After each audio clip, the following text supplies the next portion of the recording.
The morning sky over Fort Carson, Colorado, split open like torn fabric. Staff Sergeant Marcus Thompson was cleaning his rifle when the first reports came through the radio. Strange lights, they said. Atmospheric disturbances. Weather anomalies. Marcus had been a sniper for 8 years.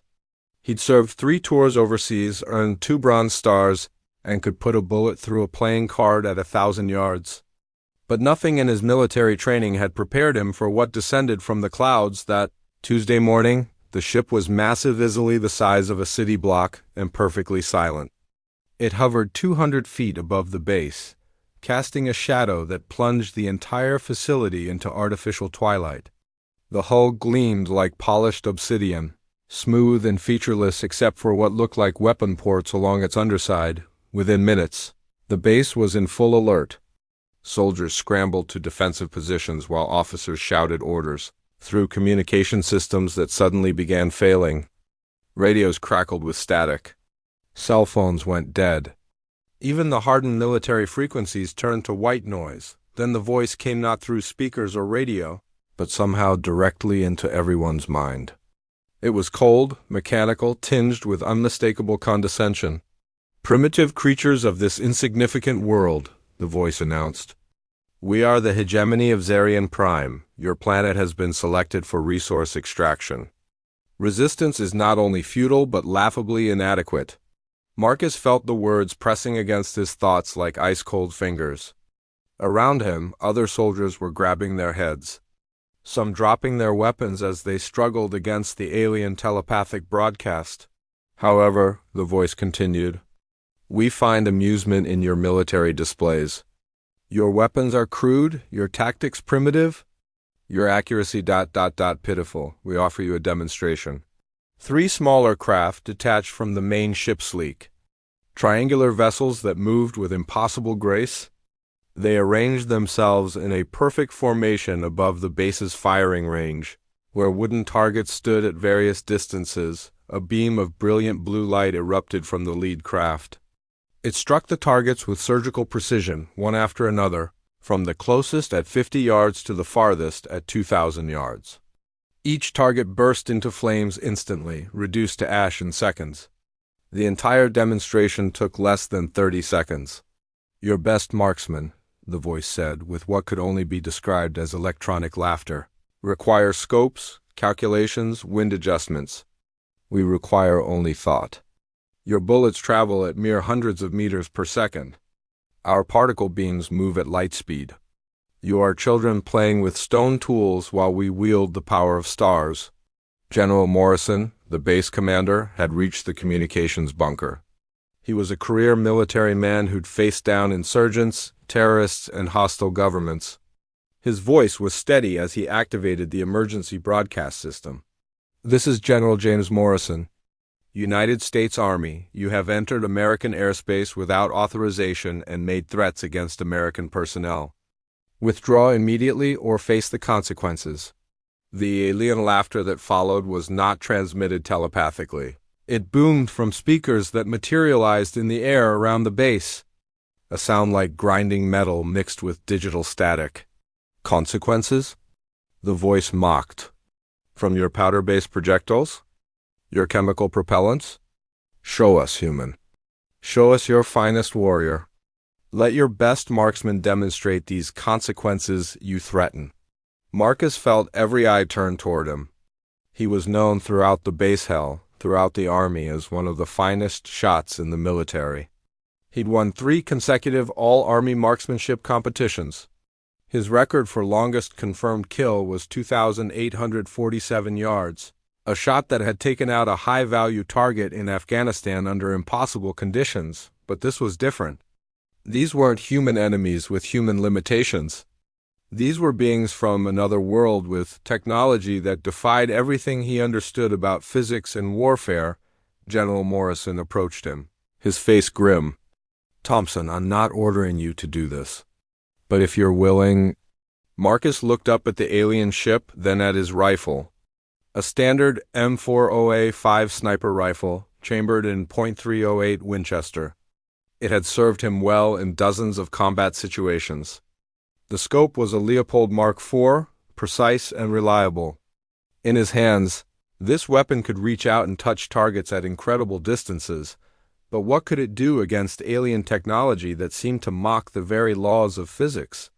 "I'll do it, sir," Marcus said quietly. The words came out before he could stop them. Pride, duty, and something deeper, something fundamentally human wouldn't let him back down from the challenge. The aliens seemed to sense his decision.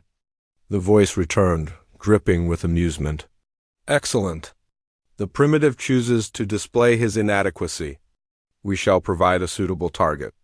One of the small craft began to move. It descended slowly, deliberately, until it hovered exactly 1 mile above the base. At that altitude, it appeared as little more than a dark speck against the sky. "From this distance," the voice announced, "your bullet, if it could even reach us, would have no more effect than a grain of sand against our deflector shields. Our craft is protected by energy barriers that can withstand particle beams, plasma cannons, and antimatter charges. Your kinetic projectiles are museum pieces to us." Marcus made his way to the firing range, his rifle slung across his shoulder. Other soldiers followed at a respectful distance, creating a semicircle around the position. News crews had somehow already arrived, though. Their cameras and equipment seemed to be functioning despite the alien interference with communications. The targeting computer on his rifle was dead, fried by whatever electromagnetic field the aliens were projecting. His rangefinder was equally useless. Marcus would have to do this the old-fashioned way, using his eyes, his experience, and calculations he'd performed thousands of times before. He knelt at the firing line and began his assessment.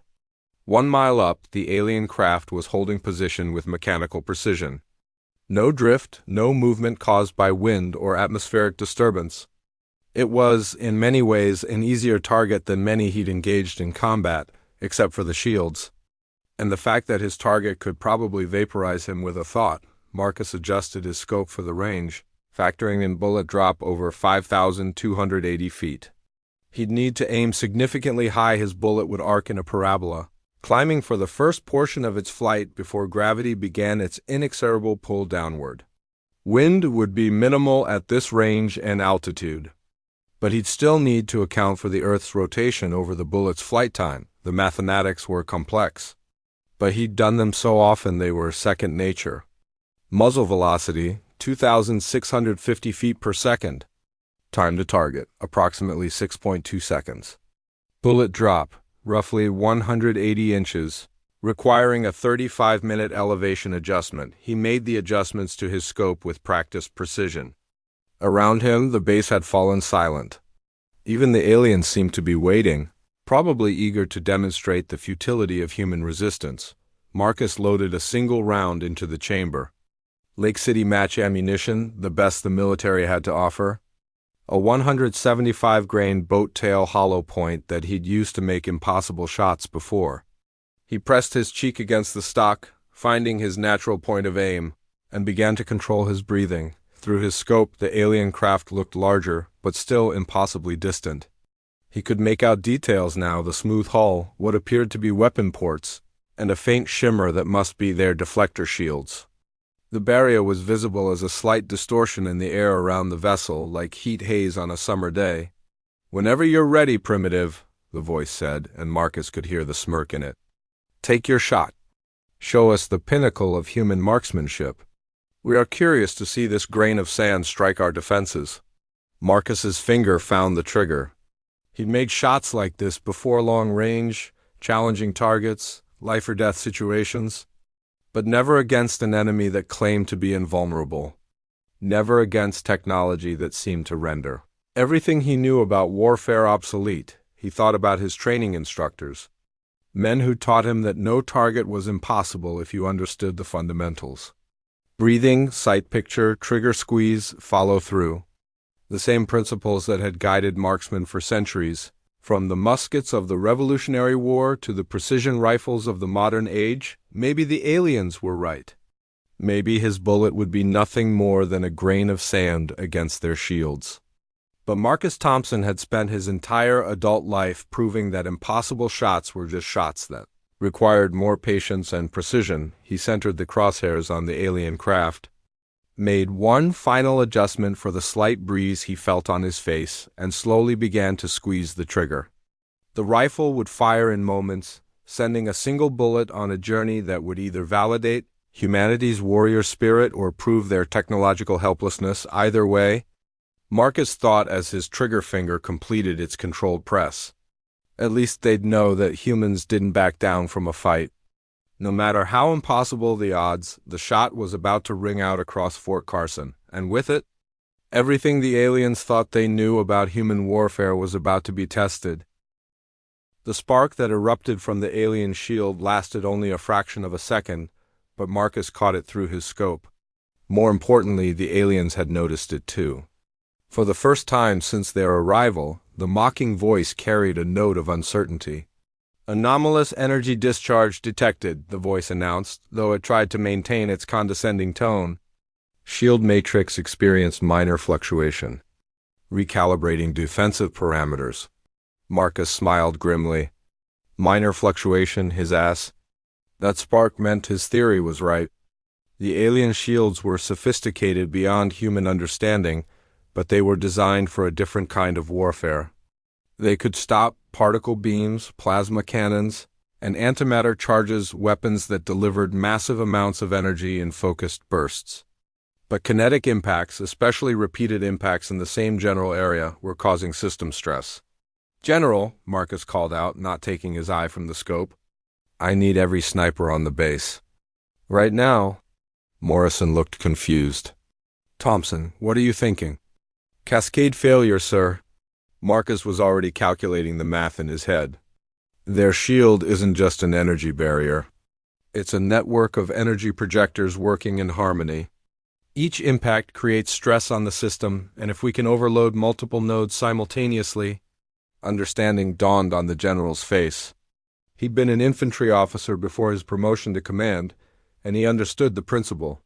One soldier couldn't break through a fortified position, but a coordinated assault by multiple shooters could overwhelm defenses. "All sniper teams to the firing line." Morrison shouted, "Move!" Within minutes, 6 of the Army's finest marksmen had taken positions alongside Marcus. Each carried precision rifles, some with .308 rounds like his, others with more powerful .338 Lapua or .50 caliber rounds. Combined, they represented the pinnacle of human long-range shooting capability. The aliens had observed this. Mobilization with what seemed like amusement. "More primitives with projectile weapons," the voice said. "Do you truly believe that multiple grains of sand will succeed where one has failed?" But Marcus noticed something else. The alien craft had moved. Just slightly, but it was now positioned directly over the center of the base instead of offset to one side. And the other alien vessels had closed ranks, forming a protective formation around the primary ship. They were nervous. Marcus studied the shield pattern more carefully through his scope. The barrier wasn't uniform. It was composed of overlapping energy fields generated by projectors mounted around the craft's hull. Each projector created a segment of the overall defensive network, and when his bullet had hit, the energy had been distributed across multiple nodes to absorb the impact. But what if all nodes were hit simultaneously? What if the network was forced to handle 7 different kinetic impacts at the same time, each striking a different projector? "Listen up," Marcus called to the other snipers. "I'm going to assign each of you a target point. We need to hit different sections of their shield grid at exactly the same time. The shield works by distributing impact energy across the network, but if we overload multiple nodes simultaneously, the whole system might collapse," finished Sergeant Rodriguez, the base's second-best marksman. He was grinning fiercely. "Simultaneous multi-point failure. I like it." Marcus began assigning target zones, using the apparent weapon ports and hull features as reference points. Each sniper would aim for a different section of the craft, ensuring their impacts would hit separate shield projectors. The timing would be critical. Even a few milliseconds difference could allow the system to compensate. Above them, the aliens were conducting their own analysis. The voice returned, but now it carried an edge of irritation. "We have calculated your probable strategy, primitives. Multiple simultaneous kinetic impacts attempting to overwhelm our defensive grid. Your mathematics are adequate for a pre-spaceflight civilization. However, you fail to comprehend the true capabilities of hegemony shielding technology. To demonstrate, the alien craft's shields suddenly blazed with brilliant light. The energy barrier became visible as a perfect sphere of crackling electricity surrounding the vessel. The display was clearly meant to intimidate, showing power levels far beyond anything humanity could generate. Our shields can be reinforced, the voice continued. Energy output increased by factors of 10, 100, or 1,000 as needed. Your projectile weapons cannot generate sufficient force to penetrate enhanced deflector fields. But Marcus was listening with a sniper's ear, trained to detect lies and misdirection. If their shields were truly that adaptable, why hadn't they reinforced them after the first spark? Why were the other alien ships moving into protective positions? And most telling of all, why were they talking so much? In his experience, enemies who had to brag about their defenses were usually trying to convince themselves as much as their opponents. Rodriguez, Marcus said quietly. What's your read on their power signature? The sergeant had been studying the shields through a thermal scope. Energy output is definitely increased, but look at the pattern. It's not uniform enhancement, they're rotating power between sections. They can't actually maintain maximum shield strength across the entire network. Marcus nodded. The aliens were bluffing, at least partially. They could reinforce their shields, but not everywhere at once. The network had finite power, and strengthening one section meant weakening others. New plan, Marcus announced. We'll hit them in sequence, not simultaneously. Start with Rodriguez on the left weapon port, then work clockwise around the craft. Each shot 2 seconds apart. Force them to shift power around the network, then hit the weakened sections. The alien voice crackled with static, the first sign of technical difficulty they'd shown. Your species displays unexpected tactical adaptability.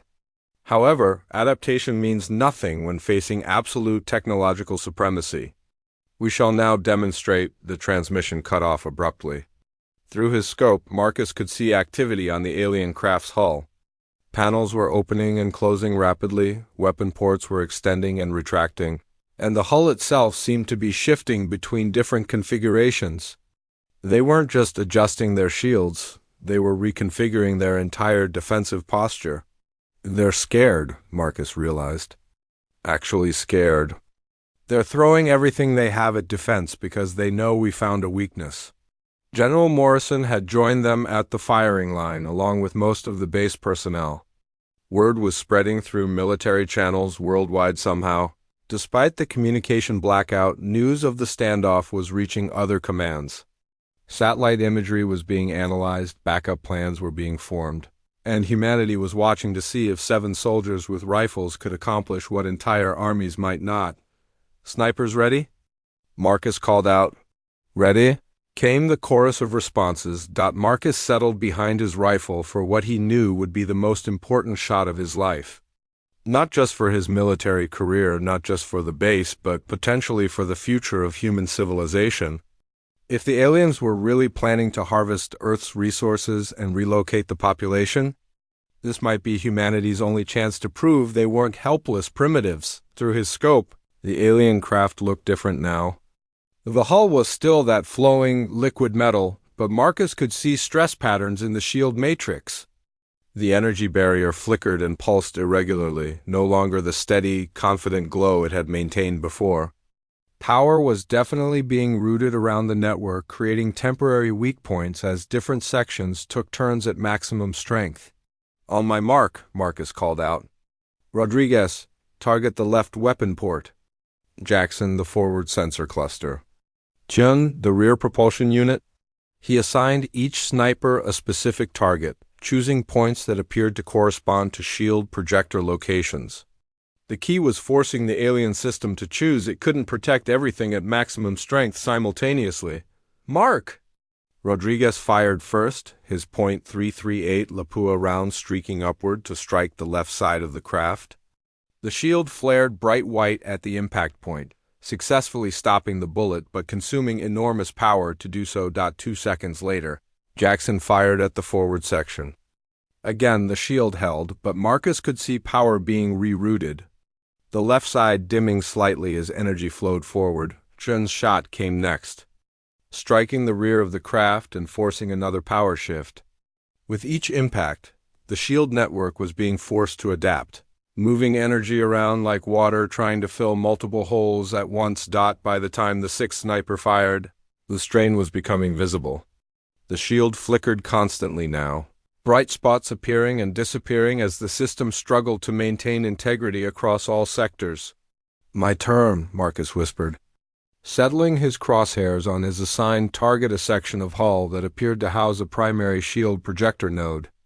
Based on the power fluctuations he'd observed, this node was currently operating at reduced capacity, trying to balance the entire network, but instead of firing immediately, Marcus waited. He watched the pattern of energy flow, timing the shield's fluctuations. There for just a fraction of a second as power shifted to counter the previous impact. His target node would be operating at minimum strength. Marcus squeezed the trigger. The .308 round left his rifle with the same crack of thunder as before, but this time its impact was D. The crack of Marcus's rifle echoed across Fort Carson like thunder. The .308 round streaked upward through the morning air, its trajectory calculated with 8 years of combat experience and thousands of hours of training.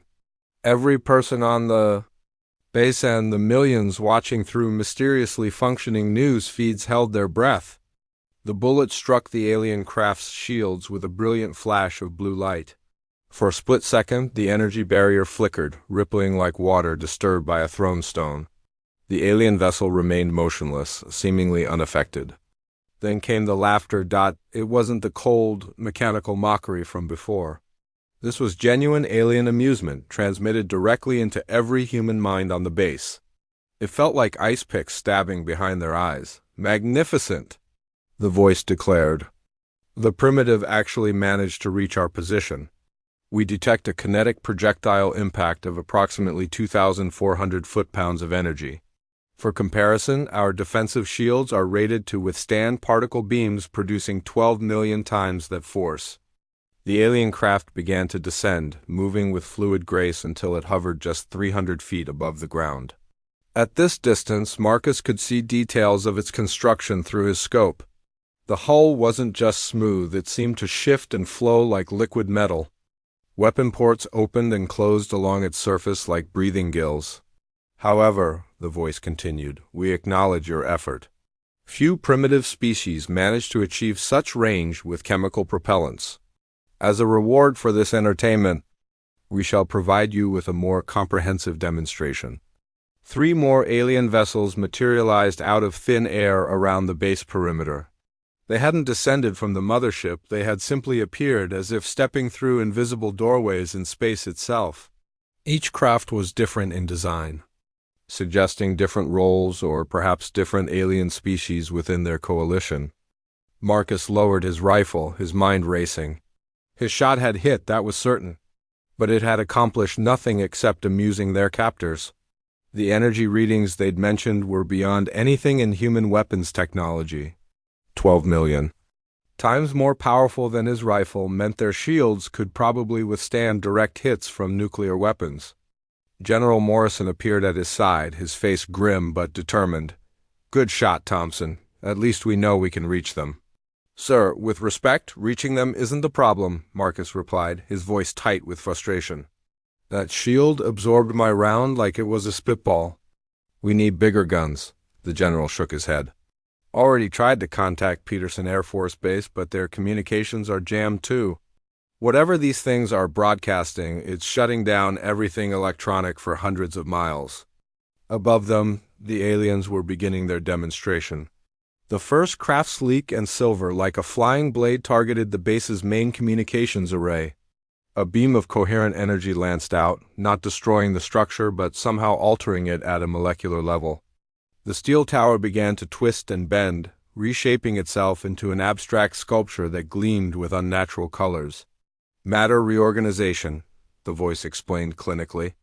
"We find destruction wasteful. Rebuilding your crude materials into..." More aesthetically pleasing form serves our purposes better. The second vessel, broader and more angular, demonstrated a different capability. It projected a field of distorted space-time around one of the base's buildings. Marcus watched through his scope as the structure began to age rapidly, paint peeling, metal corroding, concrete crumbling. In less than a minute, a building that had stood for decades became a ruin that looked centuries old. Temporal acceleration, the voice noted. Useful for archaeological studies of extinct civilizations, which you will soon be. The third craft was the most disturbing. It was organic-looking with a surface that pulsed like living tissue. When it activated its weapon, nothing visible happened. But every soldier within its targeting area suddenly stopped moving. They stood frozen like statues, their eyes wide, with terror, still breathing but unable to control their bodies. Neural disruption, the aliens explained. We can selectively disable motor functions while leaving consciousness intact. Your warriors become helpless observers of their own defeat. Marcus felt a chill that had nothing to do with the Colorado mountain air. These weren't just advanced weapons, they were technologies that fundamentally broke human understanding of physics, biology, and time itself. How do you fight an enemy that can reshape matter with a thought, accelerate time to turn your fortifications to dust, and paralyze your forces while keeping them conscious enough to experience their helplessness? The demonstration continued for 20 minutes. The aliens showcased gravity manipulation, creating localized fields that sent vehicles floating into the air or crushing them flat against the ground. They displayed energy siphoning, draining the power from every electrical system on the base and storing it in visible matrices of crackling light. They even demonstrated some form of dimensional technology, making portions of buildings simply vanish as if they'd never existed. Through it all, the voice maintained its tone of condescending amusement. These beings weren't just technologically superior, they viewed humans the way entomologists might view insects. Interesting enough to study, but fundamentally beneath consideration as equals. Your species shows promise, the voice finally announced as the demonstration concluded. You have achieved rudimentary space travel, nuclear technology, and computational systems. In another 10,000 years, you might have developed actual weapons worthy of our attention. The paralyzed soldiers were released, collapsing to their knees as motor control returned. Buildings that had been aged to ruins were somehow restored to their original condition. The floating vehicles settled gently back to Earth. It was as if the aliens were playing with reality itself, demonstrating their complete mastery over forces humanity barely understood. However, the voice continued, we do not have 10,000 years to wait. Our harvest fleets will arrive within your planetary rotation cycle. Your world's resources will be extracted, your population relocated to suitable reservations, and your civilization archived for future study. Marcus looked around the base. Soldiers were checking their weapons, their faces mixing determination with dawning despair. How do you fight gods? How do you resist beings who could reorganize matter, control time, and dominate space itself? But something nagged at him. Something about that first shot, the way their shields had flickered. The aliens had seemed genuinely surprised that he'd hit them at range, not impressed, surprised. As if they hadn't expected primitive kinetics to reach them at all. General, Marcus said quietly, I need to try something. Morrison looked at him sharply.